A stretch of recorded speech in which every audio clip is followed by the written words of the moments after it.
உங்களுக்கான இன்றைய வாக்குத்தத்தம்.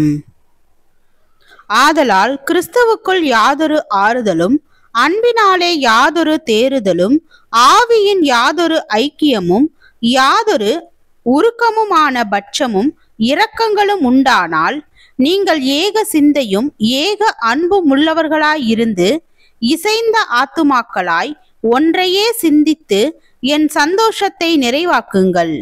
ஒன்றையும் வாதினாலாவது வீண் பெருமையினாலாவது செய்யாமல் மனத்தாழ்மையினாலே ஒருவரையொருவர் தங்களிலும் மேன்மையானவர்களாக எண்ண கடவீர்கள். அவனவன் தனக்கானவைகளை அல்ல பிறருக்கானவைகளையும் நோக்குவானாக. கிறிஸ்து இயேசுவில் இருந்த சிந்தையே உங்களிலும் இருக்க கடவது. பிலிப்பியர் 2 அதிகாரம் வசனம் 1 முதல் 5 வரை.